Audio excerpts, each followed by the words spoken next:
வணக்கம் நேயர்களே. கமலஹாசனின் திரை வாழ்க்கையில் அவருக்கு பெரிய திருப்புமுனையை கொடுத்தவர் இயக்குனர் கே பாலச்சந்தர் என்றாலும் தனது படத்தில் ஒரு காட்சியில் நடிக்க கமலஹாசரை அழைத்த போது அவர் மறுத்து விட்டதால் அந்த வாய்ப்பு கேப்டன் விஜயகாந்துக்கு சென்றுள்ளதாம். வாங்க என்னன்னு பார்க்கலாம். தமிழ் சினிமாவிலும் அரசியலிலும் தனக்கென தனி இடத்தை பிடித்தவர் தான் விஜயகாந்த்.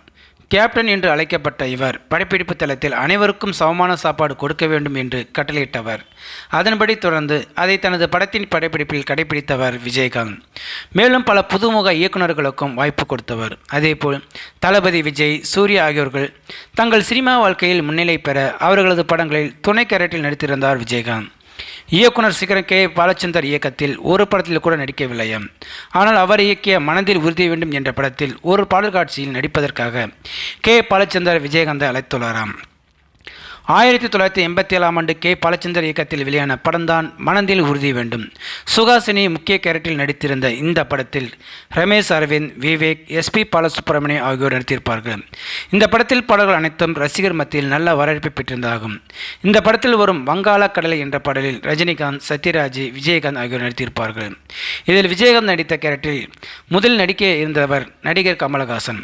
ஆனால் நடிகை சுஹாசினியுடன் அவர் ஆட வேண்டிய நிலை இருந்ததாம். கமலஹாசனின் அண்ணன் மகளான சுஹாசினி இந்த படத்தில் நாயகன் நடித்திருப்பார். இந்த பாடல் காட்சிக்காக கே பாலச்சந்தர் கமலஹாசனிடம் கேட்டபோது, சுஹாசினி என் அண்ணன் மகள், நான் அவருடன் ஆடினால் அது செட் ஆகாது, நன்றாக இருக்காது என்று கூறி மறுத்துள்ளாராம். அதன் பிறகு இந்த வாய்ப்பு விஜயகாந்துக்கு சென்றுள்ளதாம். அவரும் கே பாலச்சந்தர் அழைத்ததன் பேரில் அனைத்து வேலைகளையும் விட்டுவிட்டு வந்து இந்த பாடல் காட்சி நடித்து கொடுத்துள்ளாராம். இதற்காக இயக்குனர் கே பாலச்சந்தர் சம்பளம் கொடுத்தபோது, நான் உங்கள் மீது இருக்கும் மரியாதைக்காக இதை செய்தேன், எனக்கு சம்பளம் வேண்டாம் என்று சொல்லிவிட்டு சென்றுள்ளாராம். ஸோ நேர்களே, இந்த வீடியோ பார்த்துருக்க நீங்கள் வீடியோ பிடிச்சிருந்தால் லைக் பண்ணுங்கள், ஷேர் பண்ணுங்கள். வீடியோ பார்த்தின கருத்துக்களை கமெண்ட் பாக்ஸில் கமெண்ட் பண்ணுங்கள். அப்படியே பக்கத்தில் இருக்கிற பெல் சிம்மை கிளிக் பண்ணுங்கள். அப்போ தான் நான் போடுற வீடியோ அடிக்கடி வந்து ரீச் ஆகும். மறக்காமல் சேனலை சப்ஸ்கிரைப் பண்ணுங்கள். தேங்க்யூ. வணக்கம்.